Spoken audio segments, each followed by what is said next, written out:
Hi, my name is Christine. I'm Hello. going to be your nurse practitioner today. Today we're going to be conducting an abdominal and blood vessel exam. So we're going to first start with the abdominal portion, and then we're going to move into the blood vessel portion. Is there any questions for me before we get started? No. Okay. So first I'm going to start by just inspecting your abdomen. I'm going to be looking at its shape, which is relatively flat, a little rounded, which is normal. I'm going to be looking at the color, which is also appropriate. I'm going to be looking to make sure everything's symmetrical, making sure your umbilicus is symmetrical with the rest of your abdomen, which it is. Looking for any masses, any bulges. I'm looking at the movement, which is moving up and down with your respirations, which is how it should be. Again, the contour is flat, which is normal. I'm going to have you lift your head up for me like you're about to do a sit-up. Okay, perfect. So now we're just looking at your muscles here, making sure that those are all symmetrical, making sure there's no hernias that are popping out or any separation of those muscles, which there isn't. So you can go ahead and relax again. The next thing I'm going to move into is auscultation. So with the abdominal exams, we like to do auscultation before palpation or percussion, because sometimes if you do that first, it can give a false reading. So we're going to begin this by dividing your abdomen into 4 quadrants. This is the right lower, right upper, left lower. And we're just going to go in order of those when auscultating, since that's the way that your colon runs.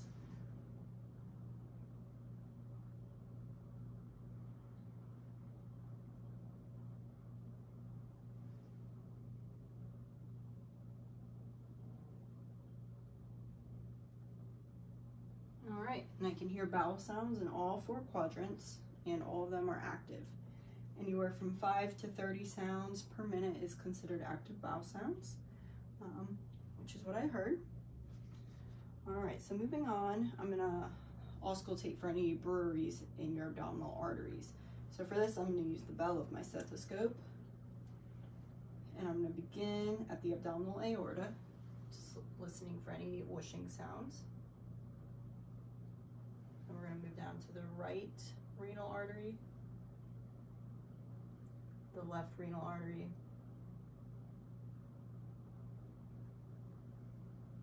the right iliac, left iliac, right femoral, and left femoral. And I do not hear any breweries, so that is good. Next thing I'm going to do is I'm going to percuss. So with the abdomen, we like to hear a tympanic sound, kind of like a drum. If we hear any dullness, that can be indicative of a mass, or it could just mean that there's an organ there. So I'm going to begin down here.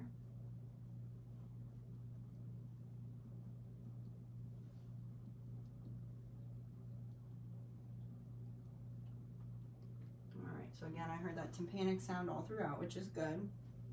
The next thing I'm going to do is I'm going to percuss to estimate the liver. So what we'll do is I'll start up here, work my way down. When I hear dullness, I'll make a dot. And then when the dullness stops, I'll make another dot to indicate that's where the liver is sitting.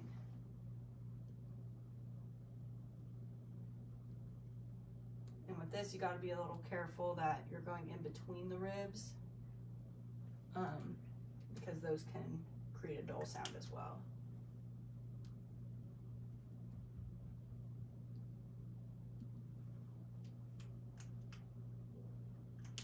And then we're going to go a little bit further to the right again.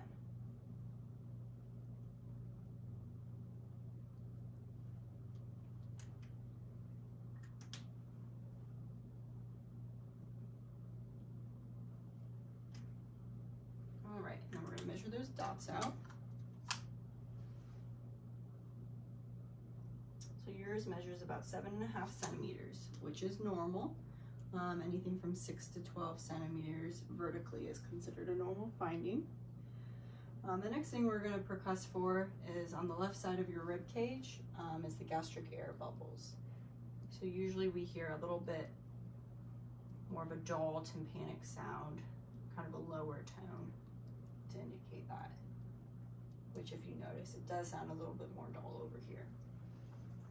All right, moving on, we're gonna palpate. So I'm gonna begin by doing some light palpation.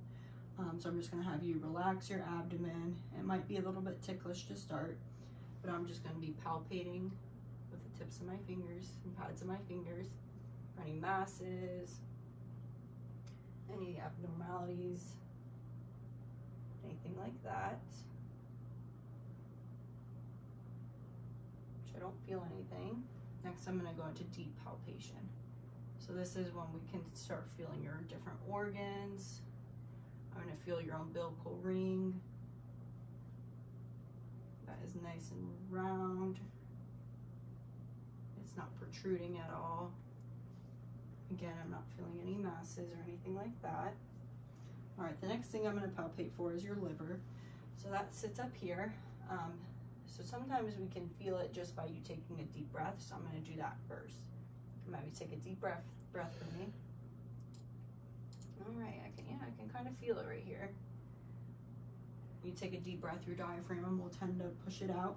Sometimes if you can't feel it that way, you can do what's called a hooking method, where you kind of hook underneath the rib cage and you can feel the border that way. All right, moving on, I'm gonna kind of palpate here for your gallbladder, which should not be palpable, and I don't feel it. If it's enlarged or you have any gallstones, sometimes it is palpable. All right, the next thing I'm gonna palpate for is your spleen. So I'm just gonna lift up right here, and I'm gonna feel for your spleen here. And again, I don't feel that, which is good, because your spleen should only be palpable when it's enlarged. All right, next thing I'm gonna palpate is your kidneys. So we're gonna start with your left one.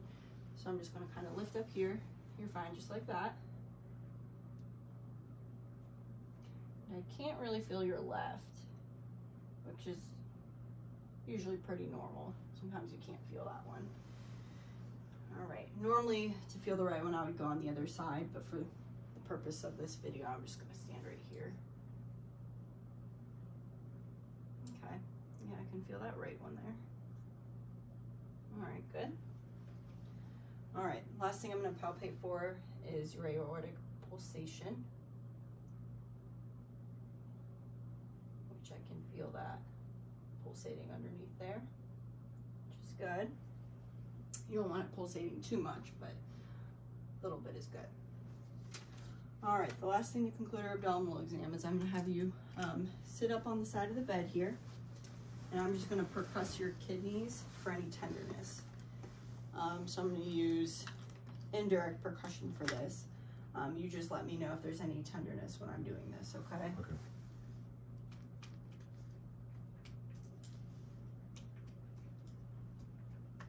Any tenderness? No. All right, good. All right, so that concludes the abdominal portion. So I'm gonna have you lay back down, and we're gonna move into the blood vessel portion. All right, so to start this, I'm gonna start by palpating your different arteries. So we're gonna start up here with your carotid.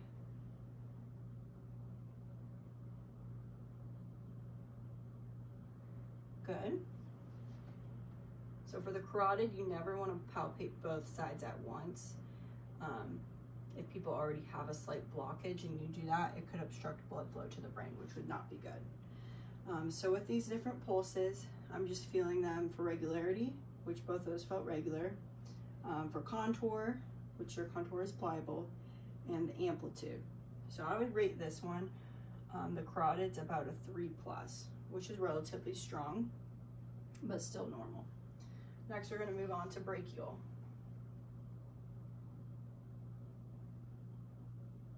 All right, so your brachial, I would give it about a 2+, also pliable and a regular rhythm. Moving to radial.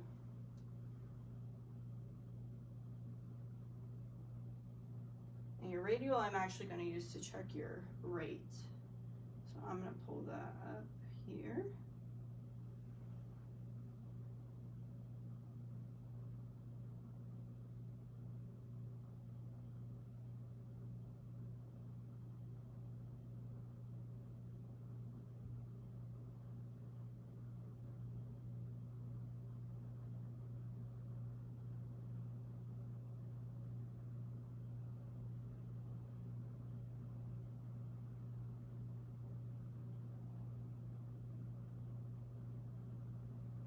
right, so I got 60.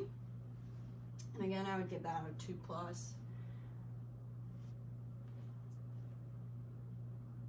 Same with your left radial artery.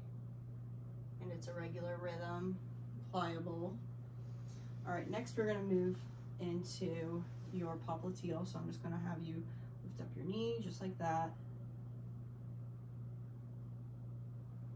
Again, a regular rhythm, pliable, and I'd give that a 2+ also.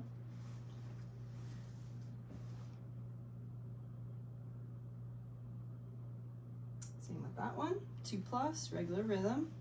Next, we're going to move on to your dorsalis pedis.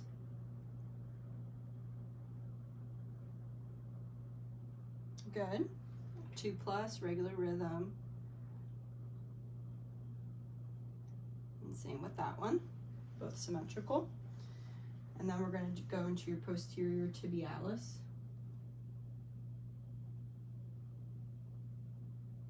Which I would give both of those a 2+, regular rhythm, and pliable. Okay, good. So next thing I'm gonna do is I'm gonna be looking at your jugular and carotid artery. So I'm gonna have you sit kind of at a 45-degree angle, which is good. I'm gonna be first looking at your jugular, looking for any pulsations, any distension, which it is not distended, which is good. We can see it pulsating down here. I'm gonna have you turn your head this way for me, Desmond. And again, we can see it pulsating down here, no distension at all. So the main differences between the jugular and the carotid we can actually palpate, whereas, or the carotid we can palpate, whereas the jugular is more, you can just visualize it. And the way we can compare the two of those is we can, let's see here, I'm gonna have you sit up just a little bit for me. Okay, there we go. Lay your head back. So I'm gonna measure that jugular pressure here. So what we do is we hold a note card or any flat object and measure about how high that jugular is going. It's right about here. And then we measure it from where the heart sits to about how high it's going. So for you, I'm getting about 3 centimeters, which is normal. Anything under 9 is considered normal. If you have anything above 9, it can be indicative of heart failure and that you're having a lot of blood backed up there. We can also compare the carotid and jugular waveforms by the jugular is typically considered a triple waveform, whereas the carotid is just a singular waveform. And then another way we can do this is I'm gonna have you take a deep breath for me. Okay, and then exhale. Okay, so usually the jugular, its wave will kind of decrease on inspiration and increase on expiration, whereas the carotid has no effect at all with respirations. All right, next thing I'm gonna do is I'm just gonna kind of inspect your different extremities. We're gonna be looking for color, hair distribution, any redness, any bald spots, any shiny spots in your legs, which it all appears normally distributed, normal color in all your extremities. I'm gonna be looking at your nails here, making sure your nails are all there. I'm gonna be looking at cap refill in all your extremities, making sure that that is all under 2 to 3 seconds, which it is all about 1 second, which is good. I'm gonna be checking to make sure you're having no muscular atrophy, any varicose veins, anything like that, which you do not. I'm gonna palpate your extremities for temperature, which it's all warm, texture, which is smooth. I'm gonna be assessing for any edema or anything like that, which you do not have any edema. Are you having any tenderness when I'm palpating your legs? No. Okay. All right, so that is all good normal findings. So that concludes our blood vessel exam. Do you have any questions for me, Desmond? No. All right. Well, it was good seeing you again. Thank you.